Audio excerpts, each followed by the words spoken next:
and welcome to this episode of Unmuted. I'm your host, Courtland Warren. This podcast helps you to tap into your true potential and overcome self-doubt ultimately. It's about you unmuting your voice in your own life. It's about you finding your voice so that you can live your dreams and impact more people.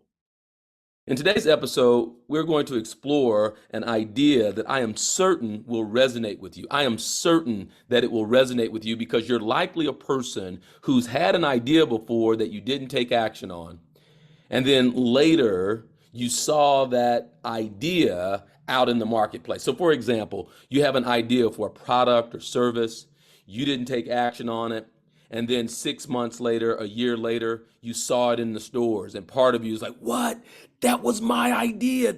I had that idea. Has it ever happened to you where you got confirmation externally that the idea that you had was actually a good idea, but someone else gets credit because they were the ones who took action on it? We'll be discussing how then you can strengthen your inner voice, boost your self-confidence, and empower you to follow your ideas fearlessly. So for those who have had good ideas, but often find themselves second guessing their own intuition, this one's for you. So let's dive in. As human beings, we all possess an incredible gift. That's the power of intuition, sometimes referred to as a gut feeling, that knowing. That is not fear, that is not apprehension, that is not our limiting beliefs and our conditioned programming that says, I'm not smart enough, I'm not deserving, I'm not worthy, I'm not, who am I to be great and special and so forth. What we find is that your limiting beliefs and programs, okay, those ways of conditioned thinking, those are the effects of fear and scarcity. Your intuition actually emanates from a place of abundance and the desire to be impactful, to give, and to even be of service. So that voice that inner guides us towards our own true desires and passions, that is the intuition. However, self-doubt can often cloud our judgment and prevent us from fully trusting ourselves. Does that make sense? How often have you had that experience where it was just like, if you had more trust, if you just believed in yourself for a longer period of time, more would be accomplished and done? So how can we strengthen then our intuition and be confident enough to follow our own ideas? Let's explore some strategies around that. First and foremost, the first step is listening to yourself in a way that cultivates self-awareness. So oftentimes that inner voice of intuition sounds like a stranger because we haven't listened to it. There are some days, there are some times when it might be wise to turn off the radio in your car, to actually drive in silence, to go for a walk without the AirPods, to go for a walk without the earbuds, to actually give yourself a media diet, to give yourself a refrain from all of the things that are vying to get your attention, to live your life in a way where you actually know your own voice, to take some time and in those moments, listen to that silence and notice the incoming beliefs and conversation. Notice the dialogue that you have with yourself when it's just you. And I'm going to ask or challenge you to reflect on your strengths and your values during that time. What are the things that truly excite you? What makes your heart sing? What are the experiences that you desire to have? And by understanding yourself better, you'll be able to recognize when your intuition is speaking to you. You might find that there are things that you want to do that your current circle or environment aren't that interested in, or they aren't ready to do it yet. I know for myself, one of my passions or favorite pastimes is golf. And the number of times I've said to myself, I wanted to go play a particular golf course. I wanted to travel to a particular part of the world and play a golf course by a known architect. And it used to be that my initial thing would be that I'm going to reach out to my buddies and see if they too wanted to go. And as it would turn out, they would maybe, some would, some, not the time, or they didn't feel the same level of excitement that I did. And because they didn't feel that same level of excitement, I found myself losing the excitement that I had even before making the phone call. Or perhaps you've had an idea for business. I've had this happen for me in business as well, where I see a vision of something. There's something that I believe would serve people in the marketplace, and then I start to bounce my idea around, with people, thinking that I'm getting, feedback, or I'm getting, some intel. And what happens is, they start to, the people that I ask start to ask questions that I'm not ready to answer yet. I'm still in the place of excitement about the idea. And unbeknownst to me, I was actually looking for validation of the idea. And that oftentimes slowed me down because I was looking for validation of the idea. And when their excitement or my excitement did not transfer, then, I got discouraged. Self-awareness, though, would have supported me with this. And you can start by practicing mindfulness or meditation and paying attention to your thoughts, your emotions, your physical sensations. I would even encourage you to keep a journal to record your insights and your observations. I can't tell you the number of times that I've had an idea with nothing to write with or nothing to write on, and then that idea slips. So within an arm's length, always have something where you can record your idea, whether that's writing it down, putting it in notes in your cell phone, but a way to capture that idea, like strike while the iron's hot. Get it. Don't trust the memory of when you get to a place and settle and write it down. Get it on paper or get it recorded right then. By engaging your insights, your sensations, your emotions, you actually will be more attuned to those activities that bring you joy. And they allow you to connect with your authentic self, the true you. Most of our frustration and disappointment is born out of looking to fit in and get the approval of someone else, only to find that it did not work. And so essentially it's like, well, if I had known that doing this thing to get your approval would not have gotten your approval, then I would have just, been myself. So your authentic self aligns with your intuition. And the more you know yourself, the easier it becomes to recognize and trust your intuition. Secondly, we got to overcome self-doubt.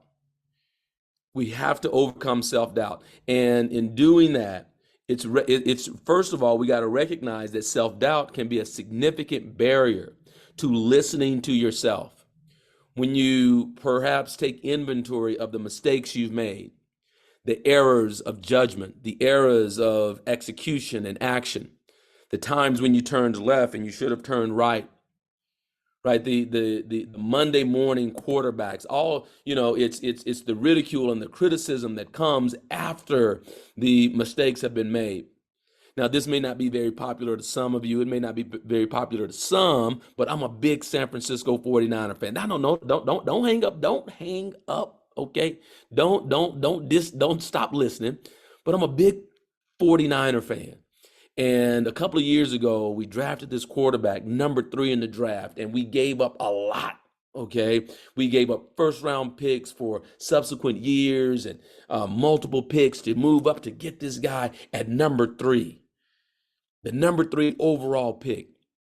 And just this past week, we traded him. Now, we traded him to a rival, the Cowboys, okay? But we trade him. And so now all of, the fans in our, the different community groups are about, how stupid it was of the GM and how stupid it was of our coach to do that, right? Do you know the lack of intelligence to review a thing after it's done, right? The big leagues, the leaders, the people who get paid the big bucks, they do so because they're paid to make decisions before an outcome is realized, right? You don't get paid top dollar for the decisions that you could make after the results are in. It's too easy to say that worked or that didn't work after the results are in. Do you have the confidence? Do you have the courage to make the decision before anyone knows? And if the decision is made and it doesn't work out, do you have the confidence and courage to say it didn't work out and it's time to move on? But if we've done enough of those mistakes, we've had enough of those errors, then our self-doubt can become a barrier to listening to ourselves. It's that nagging voice that questions our abilities and undermines our confidence. But don't worry, there are ways to overcome self-doubt and build unwavering confidence. And overcoming self-doubt ultimately starts with challenging the negative self-talk and replacing it with empowering affirmations. Dissuasion is essentially what it's called. So when you hear those negative conversations, those limiting beliefs start to set in, you must identify the times in your life, those places in your life and world where you were the opposite of that negative belief, where there's evidence of you actually being intelligent enough and smart enough, and you are victorious and you do win. And there are times in your life where you've made it happen, where you achieved, where you got what you were aspiring to. I know that because you're listening to this podcast. I know that it is in you to be great. I am absolutely confident of that because you don't make it to this place in your life listening to a podcast like this, meaning you attracted it and it attracted you. That doesn't happen for people who aren't thinking about being successful. Only successful people are thinking about how to be more successful, and you don't attract this podcast without that. Another way to overcome your self-doubt is to surround yourself with positive influences, supportive individuals, people that believe in your ability.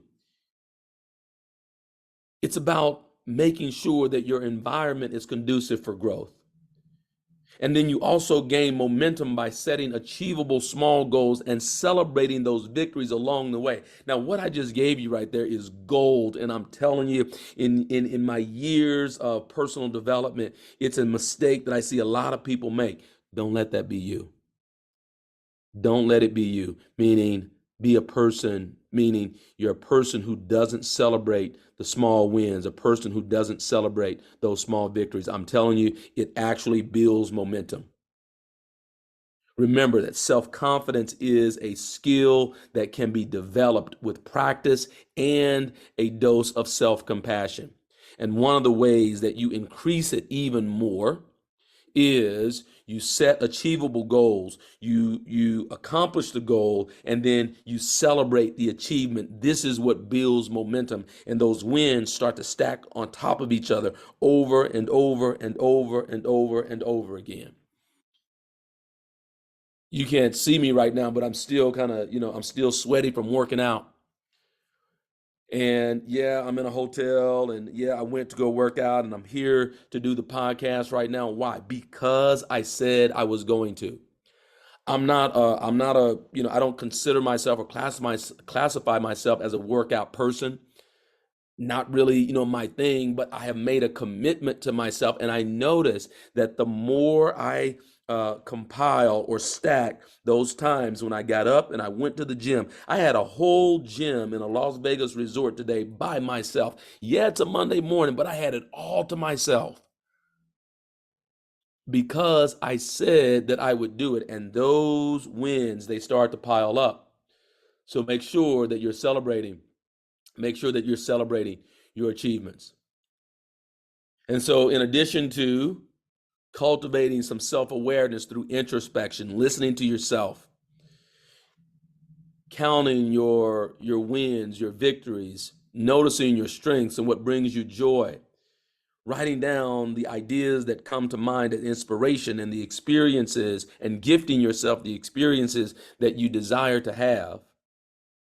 That's number one, cultivating self-awareness. Number two, overcoming self-doubt, because self-doubt can definitely get in the way and block our progress. So we do that by making sure that our environment is conducive and supportive of the growth that we desire to have.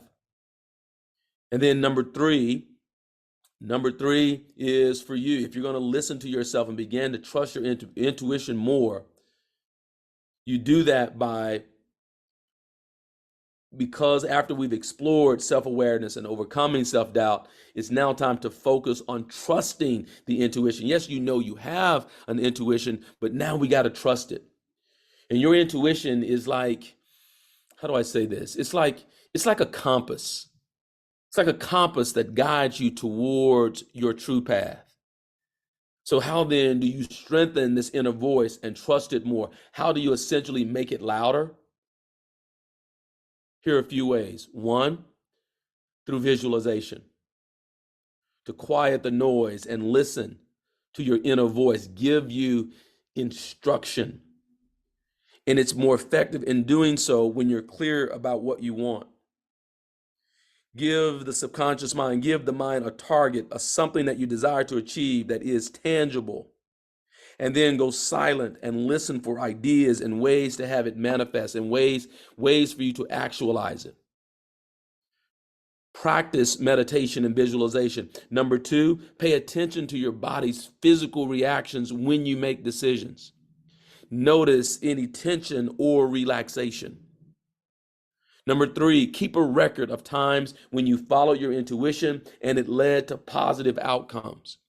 So often we keep track of, I followed my intuition or what I thought was intuition and it didn't work out. What I want you to do for a competitive advantage is keep a record or keep track of the times when you followed your intuition and it turned out well, where you got the outcome that you wanted.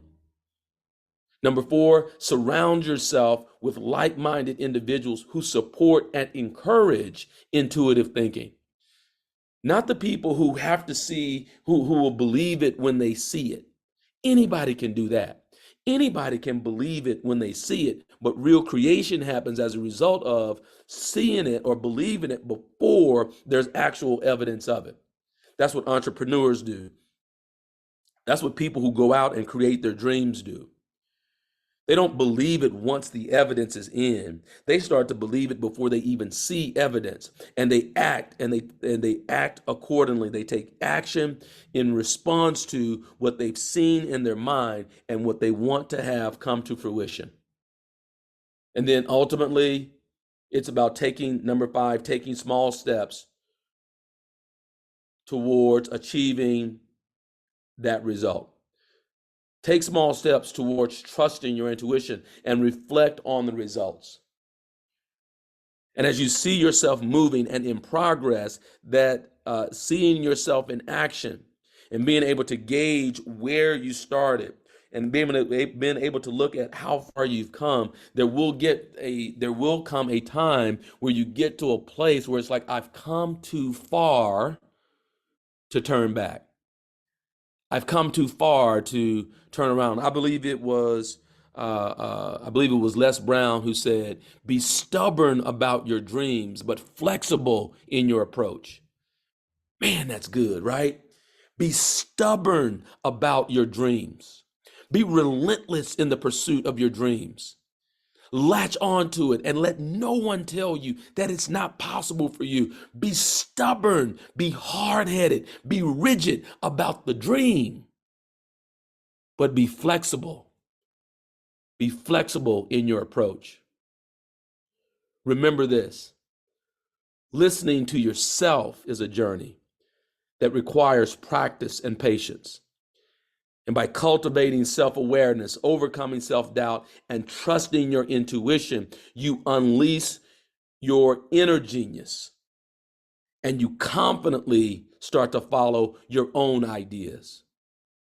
So I encourage you to take the leap of faith, that requires you to believe in yourself and let your ideas shine. It is time for you to listen up to yourself, because those best answers, they come from within. And if you'll do that, you'll find yourself living your life free and unmuted, where you'll use your voice to impact your world. You'll live a life by design. You'll create a life that inspires other people. And perhaps most importantly, this is what leads to you loving yourself unconditionally. If you found this episode to be helpful, don't keep it a secret. Let someone know that it exists. Stay tuned in for more. I appreciate you, and I promise to only share what I view as powerful and empowering content. Until next time, this is Courtland Warren for Unmuted, signing off.